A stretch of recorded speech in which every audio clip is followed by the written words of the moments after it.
Hello students.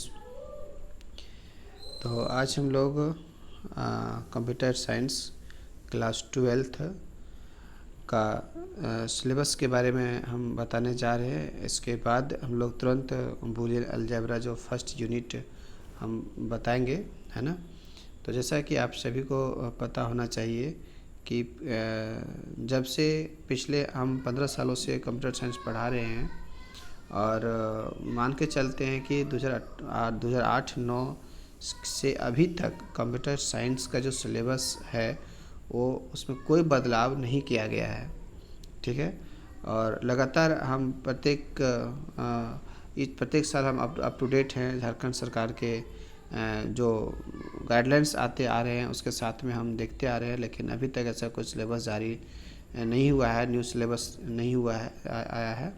तो लोग पुराना सिलेबस को ही हम लोग अभी पढ़ते हैं। बहुत सारे टीचर कमेंट करते हैं कि नहीं, जो नया सिलेबस आ गया है, ऐसा कोई नोटिफिकेशन गवर्नमेंट के ओर से नहीं आया है और ना कोई ऑथेंटिक लेटर आया हुआ है किसी हम लोग का एजुकेशन डिपार्टमेंट से, जो कि हम उसको मान सकते हैं। और चेंज होने की संभावना भी ऐसी कुछ अभी नहीं गाइडलाइंस दिया गया है। लेकिन ये बात तो श्योर है कि CBSE और ICSE बोर्ड ने सिलेबस में बदलाव किया है, क्लास 12 के सिलेबस को बदलाव किया है। तो जहाँ तक हम लोगों को भी ऐसा फील हो रहा है कि झारखंड सरकार जो भी कुछ काम करती है वो हमारा CBSE के अनुकूल ही काम करती है। तो हो सकता है कि सिलेबस में बदलाव होगा। जब सिलेबस में बदलाव होगा तो वो नोटिस हम सभी को मिलेगा, हम सभी को व्हाट्सएप, फेसबुक और भी लेटर, न्यूज़, टीवी के माध्यम से जानकारी हमें मिलेंगे। तो उसमें अभी आप लोगों को दिमाग ज़्यादा नहीं लगाना है। जो सिलेबस पुराना सिलेबस है उसी को आप सभी लोग अच्छे से पढ़ें। तो जैसा कि आप सभी को पता होना चाहिए कि कंप्यूटर साइंस में टोटल जो है वो 5 यूनिट है हम लोग का, ठीक है। और इस 5 जो यूनिट हम लोग का जो यहाँ पढ़ना है, ये 5 यूनिट के अंदर में और सारे अलग अलग चैप्टर्स हैं, है ना। उस चैप्टर्स को भी हम लोग आगे बताएंगे। टोटल जो है यहाँ पर 14 चैप्टर्स आते हैं, है ना। तो सबसे अधिक जो चैप्टर्स है वो 4th नंबर में है, जिसमें लोग बोलते हैं C++ प्रोग्रामिंग लैंग्वेज जो है। इसी को लेकर के थोड़ा स्टूडेंट लोगों में संदेह है कि पता नहीं क्या कौन सा कब से आएगा। पाइथन एक लैंग्वेज होता है जो C++ से मिलता जुलता लैंग्वेज है ना। तो अभी वो सिलेबस आया नहीं है, आएगा उसके बाद हम लोग उसके बारे में डिटेल से पढ़ेंगे, जानेंगे। लेकिन जहाँ तक हमें इस चीज़ का नॉलेज बहुत ही अच्छी तरह से है कि जब हम लोग पढ़ते थे, हम जब पढ़े थे 2005 में हम पढ़े थे, तो उस समय जो ये देखो ये टेक्नोलॉजी है। हम तो हमेशा कहते आ रहे हैं कि ये टेक्नोलॉजी है और टेक्नोलॉजी में बदलाव हमेशा होते रहता है। जिस प्रकार से लोग का मोबाइल किसी कंपनी लेते हैं तो उसमें अपडेट मांगता है, फेसबुक है, व्हाट्सएप है, या कोई भीम UPI हम लोग यूज़ करते हैं अपने मोबाइल में, तो हमेशा करीब 15 दिन, 20 दिन या का मंथ के बाद वो अपडेट लेता है। तो उसी प्रकार से ये कंप्यूटर का सॉफ्टवेयर लैंग्वेज है, तो इसमें बदलाव तो होना निश्चित ही है ना। तो जब हम लोग पढ़ते थे उसमें C लैंग्वेज पढ़े थे। इसके बाद देखो फिर 10 साल के बाद C++ आ गया। उसके बाद फिर देखो जावा आया हम लोग का, है ना। तो जावा खैर अलग एप्लीकेशन में ये काम करता है ना। उसके बाद हम लोग का पाइथन आ गया। तो पाइथन जो लैंग्वेज है बहुत ही इजी लैंग्वेज है एज कम्पेयर C++ के कंपेयर में, है ना। तो C++ भी एक ऑब्जेक्ट ओरिएंटेड प्रोग्रामिंग है और पाइथन भी ऑब्जेक्ट ओरिएंटेड प्रोग्रामिंग है हम लोग का, है ना। तो खैर इस पर हम लोग भी डिस्कस नहीं करेंगे। जब सिलेबस आएगा तो हम लोग उस पर पढ़ेंगे। अभी तो मेन फोकस हम लोग को C++ पर ही करना है ना। तो जहाँ तक है हम लोग का फर्स्ट चैप्टर देखो स्टार्ट करने जा रहे हैं। तो पहला जो चैप्टर हम लोग का है वो है बूलियन अलजेब्रा, है ना। इस चीज़ को आप लोग ध्यान से देखेंगे। तो जो ये यूनिट्स है हम लोग का बूलियन अलजेब्रा जो यहाँ देख रहे हो, हम लिख भी दिए हैं। तो सबसे पहले एक वैज्ञानिक का नाम था हम लोग का जॉर्ज बुले, है ना। उस वैज्ञानिक को देखो यहाँ लिख भी दिए हैं कि जॉर्ज बुले एक वैज्ञानिक का हम लोग का नाम था। ये अमेरिका का एक वैज्ञानिक था मैथमेटिक्स का, जिन्होंने सबसे पहले ये डेवलप और प्रूव करके बताया था कि हाउ ए कंप्यूटर, है ना, how a computer system carry signal, how a computer system carry signal, है ना, from one component to other component with in CPU। That means हमें ये पता होना चाहिए कि जो हम लोग का सीपीयू है, कंप्यूटर है ना, मेन रूप से अगर बात करें, फोकस करें तो सीपीयू के अंदर बहुत सारा हम लोग का हार्डवेयर कंपोनेंट्स होते हैं, जैसे मदरबोर्ड हो गया, रैम हो गया, रोम हो गया, है ना, और भी बहुत सारे हार्डवेयर कंपोनेंट्स है। उस सभी कंपोनेंट्स के बीच में डाटा का जो फ्लो होता है, कैरी होता है, वो कैसे होता है, किस प्रकार से वो काम करता है। तो सबसे पहले ये जॉर्ज बुले जो साइंटिस्ट थे, उसका जो टीम था, उस टीम ने इस चीज़ को प्रूव किया था, और उसी समय से इसका नाम पड़ गया हम लोग का बुलियन। ठीक है, उसी समय से इसका नाम क्या पड़ गया हम लोग का बुलियन, जॉर्ज बुले के नाम से बना हम लोग का बुलियन। और ये बुलियन जो वैज्ञानिक जो थे, बुले जो वैज्ञानिक थे, उन्होंने जो मैथ का जो टर्म है अलजेब्रा, उसी अलजेब्रा के नियम्स को, उसके लॉज को फॉलो करके ये प्रूव किया कि किस प्रकार से कंप्यूटर के जो कंपोनेंट्स होते हैं उसमें डाटा का जो फ्लो होता है वो अलजेब्रा के बहुत सारे लॉज भी हम आप लोगों को बताएंगे, 8 से 9 थ्योरम्स होते हैं, उसी के हेल्प से उन्होंने क्या किया था, प्रूव किया था। ठीक है, तो अगला जो हम लोग का पॉइंट है, देखिए उसमें लिखा हुआ है कि all operations are performed as the rules of algebra mathematics, so it is completely called as, है ना, बुलियन अलजेब्रा। ठीक है, इसको भी आप इसको बढ़िया से एक बार देख लेंगे। So it is completely called as Boolean algebra. As we know that computer only stands binary language that is 0 और 1। हमें ये भी पता होना चाहिए कि कंप्यूटर जो समझता है वो सिर्फ बाइनरी लैंग्वेज समझता है, इसके अलावा हम कंप्यूटर को कुछ दूसरा भाषा समझ में नहीं आता। इसी 0 और 1 जो को हम लोग एक दूसरा भी कहते हैं क्या, लो लेवल लैंग्वेज, क्या बोलते हैं, लो लेवल लैंग्वेज। कंप्यूटर यही समझता है, लो लेवल लैंग्वेज कह सकते हैं, या मशीन लैंग्वेज कह सकते हैं, या बाइनरी लैंग्वेज कह सकते हैं। लेकिन हम लोग तो ह्यूमन बीइंग हैं, ह्यूमन बीइंग जो होते हैं, ह्यूमन बीइंग ये लो लेवल लैंग्वेज नहीं समझता है, ये समझता है हाई लेवल लैंग्वेज। जैसे हम लोग बोलते हैं ना, हिंदी है, इंग्लिश है, ये सब को बोलते हैं हाई लेवल लैंग्वेज। तो कंप्यूटर क्या करता है कि एक होता है ऐप सॉफ्टवेयर होता है, इसको आगे बताएंगे हम लोग, उसको बोलते हैं कंपाइलर होता है, इंटरप्रेटर होता है, असेंबलर होता है ना। तो मुख्य रूप से कंपाइलर क्या करता है कि हमारे हाई लेवल लैंग्वेज को लो लेवल लैंग्वेज को कन्वर्ट करता है, तब जाके कंप्यूटर उस भाषा को समझता है। तो वही यहाँ आगे लिखवाए हैं कि so all operations are executed in 0 and 1 form. Computer यहाँ जो भी काम करता है वो सिर्फ 0 और 1 के रूप में काम करता है, इसके अलावा उसको कुछ दूसरा समझ में नहीं आता है ना। अब ठीक है, जैसे कि सबसे पहले अब यहाँ लिखा हुआ है कि बाइनरी डिसीजन क्या होता है ना। बाइनरी डिसीजन, कंप्यूटर जो भी निर्णय लेता है, निर्णय देता है हम लोगों को, वो हमेशा 0 और 1 के रूप में देता है। यदि कंप्यूटर 0 अगर देता है तो उसको हम लोग यहाँ पर या तो लो वोल्टेज कहते हैं, या तो उसको फॉल्स कहते हैं, या ऑफ कहते हैं, उसको नो कहते हैं। यहाँ पर इसका 4 गो इसका क्या है, नाम है। इस चीज़ को आप लोग ध्यान में रखेंगे कि ये कंप्यूटर का कोडिंग है 0, है ना। लेकिन हमें ये 0 हो गया लो लेवल लैंग्वेज, और लो वोल्टेज हो गया, फॉल्स हो गया, ऑफ हो गया, नो हो गया, इसको लोग क्या बोलते हैं, हाई लेवल लैंग्वेज, जो हम लोग समझते हैं, ह्यूमन बीइंग समझते हैं ना। और अगर 1 आता है तो लो वोल्टेज का उल्टा क्या होता है, हाई वोल्टेज। फॉल्स को ट्रू बोलते हैं, ऑफ को ऑन बोलते हैं, नो को ऐसे बोलते हैं। ठीक है, तो ये हाई वोल्टेज लो वोल्टेज का नाम इसलिए बोला कहते हैं, क्योंकि कंप्यूटर का दूसरा भी नाम कहते हैं डिजिटल, ये मशीन है, डिजिटल कंप्यूटर है, डिजिटल डिवाइस है। तो डिजिटल डिवाइसेस या इलेक्ट्रॉनिक डिवाइस वो होते हैं जो 2 ही डिजिट को समझता है, सिर्फ 0 और 1। सर इसलिए इसका नाम क्या पड़ा है, डिजिटल पड़ा है। ठीक है, अब आगे आता है, देखो बोल रहा है कि व्हेन ये Boolean expression produce output 0 then it is called fallacy. ये शब्द याद रखेंगे कि फैलेसी का मतलब क्या होता है कि जब आगे बहुत सारा हम लोग का एक्सप्रेशन बनेगा, उससे हम लोग सॉल्व करेंगे, है ना, कि यदि किसी बुलियन एक्सप्रेशन का रिजल्ट बार बार अगर 0 अगर आता है तो उसको हम लोग यहाँ क्या बोलते हैं, हम लोग फैलेसी बोलते हैं। ठीक है, जैसे कि यहाँ पर हम लोग लिखे हुए हैं एक इक्वेशन यहाँ देखो दिए हुए हैं ना, कि 0 x डॉट 0 बराबर यहाँ क्या होता है, 0 होता है ना। तो दैट मीन्स LHS जो यहाँ पर है, देखो LHS में क्या है कि x डॉट 0 है। तो अगर x का मान एक बार हम क्या पुट करेंगे, 0। ठीक है, तो 0 डॉट 0 बराबर क्या होता है, 0। यदि x का मान हम क्या दिए, 1 दिए, यदि x का मान क्या देंगे, 1 देंगे, तो इस 1 को यहाँ पुट करेंगे तो 1.0 बराबर क्या होगा 0। मतलब दोनों परिस्थिति में जब हम x का मान 0 दिए उसमें भी रिजल्ट मेरा क्या आ गया 0 आया, और जब x का मान 1 दिए उसमें भी हम लोग का 0 आया। वैसे भी लॉजिकल इसको हम लोग बोलते हैं मल्टीप्लिकेशन।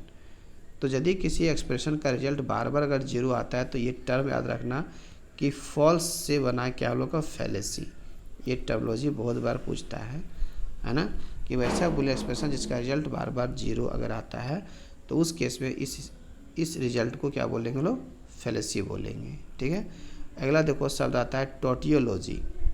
व्हेन ये Boolean expression produce output always 1 then it is called tautology. जब किसी एक्सप्रेशन का रिजल्ट बार बार अगर 1 आता है उसको क्या बोलते हो, टोटियोलॉजी कहते हैं। तो ये सब टर्मोलॉजी थोड़ा सा आप लोग याद रखेंगे ताकि आगे हमें बहुत ही ईजी होगा, आसान होगा हर चीज़ को समझाने में। ये फर्स्ट वीडियो है, इसके बाद धीरे धीरे करके और भी वीडियो हम अपलोड करेंगे। ठीक है। उस चीज़ को आप लोग जो भी हमारे चैनल को सब्सक्राइब नहीं किए हैं उसको सब्सक्राइब कर दें ताकि आपको ये हमारा सभी वीडियो आप लोगों को मिलता रहे। ठीक है। और हम यही तो हम पूर्ण फेथ के साथ कर सकते हैं कि जो हमारे सभी वीडियो को देखेंगे और अगर संभव हो कर क्लास भी ज्वाइन कर लेते हैं तो और भी बेटर हो, आप समझ पाएंगे हमारी क्लास को, है ना, और बेस्ट रिजल्ट आप दे सकते हैं हमको आप। ठीक है। तो ये चीज़ को अब देखना है कि आगे जो हम लोग का है, देखो मेन चीज़ को लोग फोकस क्या करना है 0 और 1 को। पूरे इस चैप्टर में 0-1 का खेल है, क्योंकि कंप्यूटर समझता है 0-1। ठीक है। तो इस 0-1 को लाने के लिए हम लोगों के पास यहाँ पर ऑपरेटर है जिसको लोग बोलते हैं लॉजिकल ऑपरेटर। तो ऑपरेटर जो होता है, यहाँ ऑपरेटर्स क्या होता है, तो ये चीज़ तो लोग मैथ में पढ़ के आए हैं कि ऑपरेटर्स एक प्रकार का सिंबल होता है that are use to evaluate values of an expression. जो किसी एक्सप्रेशन के वैल्यू को इवेल्युएट करके बताता है हम लोगों को। ठीक है। यहाँ कह रहा है कि there are 3 operators in Boolean algebra. Boolean algebra में जो है मुख्य रूप से हम लोगों का यहाँ 3 गो ऑपरेटर है, 3 टाइप्स ऑपरेटर्स है जिसका यूज होता है कि 0 और 1 को इवेल्युएट करना, 0-1 को लाना। ठीक है। एक्चुअली में जहाँ तक हमें पता होना चाहिए तो यहाँ पर सब लिखवा दिए हैं ना कि ऑपरेटर्स जो हम लोग का है, जैसे हम लोग मैथ में पढ़े थे कि सपोज के लिए a का मान यहाँ 5 है ना, b का मान यहाँ 10 है। अगर दोनों वैल्यू को अगर ऐड करते हैं तो हम लोग क्या लिखेंगे कि a प्लस b लिखेंगे। तो प्लस जो हम लोग का यहाँ पर क्या है, एक ऑपरेटर है, एक सिंबल है जो किसी वैल्यू को इवेल्युएट करेगा, और यहाँ पर a और b क्या है, ऑपरेंड है। इसको हम लोग यहाँ पर क्या कहते हैं, ये ऑपरेंड कहते हैं, और प्लस क्या हम लोग का ऑपरेटर है। ठीक है। तो इसी चीज़ को फोकस हम लोग को करना है ना। तो यहाँ पर याद रखना है कि इसका एंड का भी जो काम है, एंड का भी काम है 0 और 1 को लाना, और का भी काम है 0 और 1 लाना, और नॉट ऑपरेटर को हम लोग यहाँ डिनोट करते हैं, इसको कहते हैं डैश, याद रखना है ना। और ऊपर में होता है जो टाइपिंग थोड़ा मिस्टेक किया ऑपरेटर, तो ऊपर में जो होता है इसको क्या बोलते हैं, बार बोलते हैं, इसी तरह से। ठीक है। तो ये सिंबल याद रखेंगे आप लोग यहाँ पर। ठीक है। और देखो यहाँ पर लिखा भी दिए हैं एंड ऑपरेटर के बारे में सारा डेफिनेशन कि एंड जो ऑपरेटर होता है ये क्या इनपुट लेता है, कितने इनपुट्स लेते हैं और कितना वो आउटपुट प्रोड्यूस हम लोग को करके देता है। तो एंड कहता है इट हैज़ 2 और more input signals and produce only 1 output signal. And कहता है ये जब भी इसको इनपुट हम देंगे तो हमेशा एटलीस्ट कम से कम मिनिमम 2 देना पड़ेगा, मैक्सिमम ज़्यादा भी दे सकते हैं। ठीक है। फिर बोलता है if all input signals are 1, यदि सभी इनपुट सिग्नल अगर यहाँ क्या होगा, हाई हो गया, अगर 1 हो गया देन आउटपुट विल बी 1। फिर बोलता है it is also called logical multiplication, क्योंकि इसको डॉट से रिप्रेजेंट करते हैं, और डॉट को यहाँ क्या बोलते हैं, लॉजिकल मल्टीप्लिकेशन के नाम से भी जानते हैं। ये वो मल्टीप्लिकेशन नहीं है जो लोग मैथ में पढ़ के आए हैं। ठीक है। तो डिनोटेड बाय डॉट, इसको लोग डॉट से रिप्रेजेंट करते हैं। ठीक है। जैसे एग्जाम्पल के रूप में सपोज के लिए हम यहाँ पर कंडीशन देंगे कि मान लो कि ये जो हम लोग का पहला कंडीशन ये है और दूसरा कंडीशन बी है। फर्स्ट कंडीशन जो हम दिए, अगर फर्स्ट कंडीशन जो देंगे, अगर ये 1 दिए, सेकंड कंडीशन 0 दिए, तो एंड का आता है कि सभी दो यहाँ क्या ऑल, ये ऑल याद रखना, एंड में सभी इनपुट सिग्नल में अगर 1 होगा तभी आउटपुट 1 होगा। तो यहाँ पर हम लो वोल्टेज दिए मतलब फॉल्स हो गया, यहाँ ट्रू हो गया, तो जो रिजल्ट होगा हम लोग का क्या हो जाएगा, वो फॉल्स हो जाएगा। क्या हम लोग का फॉल्स हो जाएगा ना। और मान लो फर्स्ट में दिए 0, ये फॉल्स हो गया, दूसरा 1 ट्रू दिया, तो आउटपुट क्या हो जाएगा हम लोग का, फॉल्स हो जाएगा। ठीक है, मतलब यहाँ भी 1 और यहाँ भी अगर 1 रहेगा तभी क्या होगा हम लोग का, आउटपुट 1 होगा। और मान लो कि दोनों फॉल्स दे दिए, ये भी फॉल्स तो तेरा आउटपुट क्या हो जाएगा, फॉल्स हो जाएगा। तो एंड का ही मतलब ये होता है और, चूँकि हम लोग बचपन में पढ़े हैं एंड का मतलब क्या होता है, और होता है ना।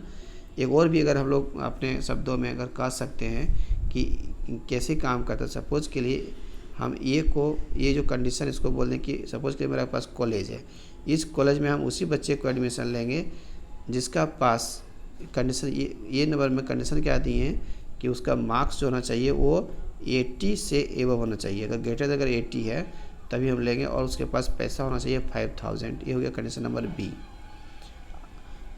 उसी स्टूडेंट को हम एडमिशन देंगे जिसका मार्क्स 80 से प्लस हो और 5000 से ज़्यादा उसके पास पैसा हो ना, 5000 तक पैसा होना ज़रूरी है।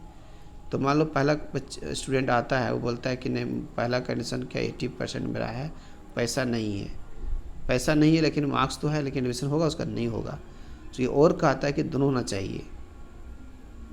ठीक है, पहला सेकंड जो आता है स्टूडेंट ये कहता है कि नहीं ये कंडीशन मेरे पास नहीं है, फॉल्स है। फॉल्स मतलब पैसा मेरे पास, मैं मार्क्स मेरे पास नहीं है लेकिन पैसा बहुत पैसा है, लेकिन एडमिशन होगा, नहीं होगा। एक बच्चा आता है नहीं मेरे पास 80 प्लस भी है, 80 से ज़्यादा मार्क्स भी है और मेरे पास पैसा भी, तो एडमिशन उसका होगा। तो यह क्या हो गया, 1 हो गया। तो इस तरह से और का मतलब होता है कि जो भी कंडीशन देंगे, चाहे 2 कंडीशन दें, चाहे 3 कंडीशन दें, चाहे 4 कंडीशन दें, हर कंडीशन में उसका आउटपुट को ट्रू होना ज़रूरी है, तभी आउटपुट उसका 1 होगा, अदरवाइज क्या होगा, उसका फॉल्स हो जाएगा। ठीक है, अगला देखो कहता है और ऑपरेटर। और कहता है कि इसमें भी जो इनपुट जो देंगे हम लोग वो 2 और मोर देंगे और आउटपुट भी कितना होगा, 1 होगा। फिर कहता है if any input signal is true, यदि कोई भी इनपुट सिग्नल अगर ये ट्रू होता है, if any input signal is true, हम जितना भी कंडीशन देंगे उसमें से एक भी कंडीशन अगर ट्रू हो गया तो मेरा आउटपुट क्या हो जाएगा, ट्रू हो जाएगा।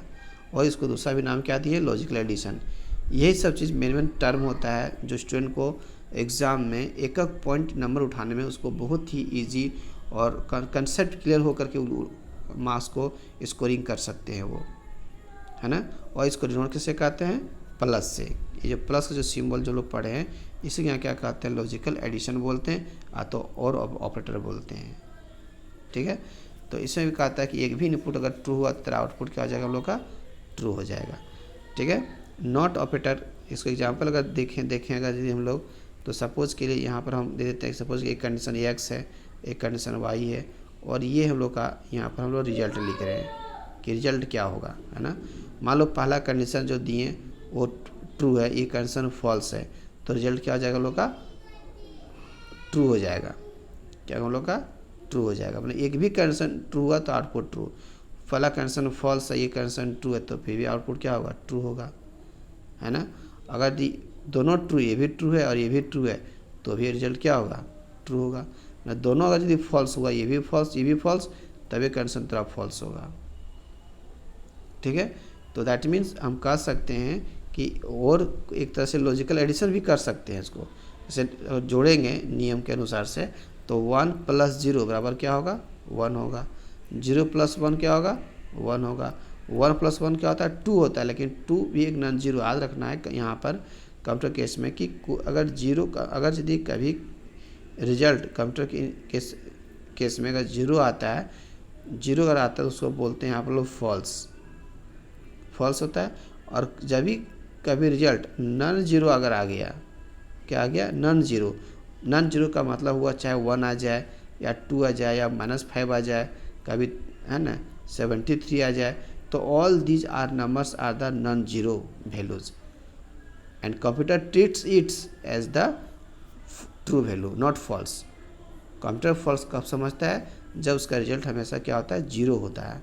और जीरो के अलावा कुछ भी संख्या अगर आ गया नॉन जीरो, चाहे नेगेटिव में चाहे पॉजिटिव में, तो उसको क्या बोलते हैं लोग, ट्रू वैल्यू बोलते हैं। इसलिए इसको बोलते हैं लॉजिकल एडिशन, इसको नाम दिए हम लोग यहाँ पर। ठीक है, तो आज ऑपरेटर हम लोग पढ़ेंगे, कल हम इस बताएंगे कि इसका यूज़ करके कैसे हम ट्रूथ टेबल बनाएंगे यहाँ पर। सो एक लास्ट जो हम लोग का क्या बचा हुआ है, नॉट ऑपरेटर। नॉट ऑपरेटर का आता है कि ये हमेशा जो इनपुट लेगा ओनली वन इनपुट लेगा और ओनली वन आउटपुट सिग्नल देगा, और इसका जो आउटपुट जो होता है वो इनपुट का जस्ट हमेशा अपोजिट होता है। इसको डैश से या तो बार से क्या करते हैं, डिनोट करते हैं। मतलब अगर इनपुट का ये है तो इसका रिजल्ट को क्या बोलेंगे, एक ए का डैश बोलेंगे तो एक का बार बोलेंगे, तो ऐसे बार लिखे दिए। अगर इनपुट दिए 0 तो उसका उल्टा क्या होगा, 1।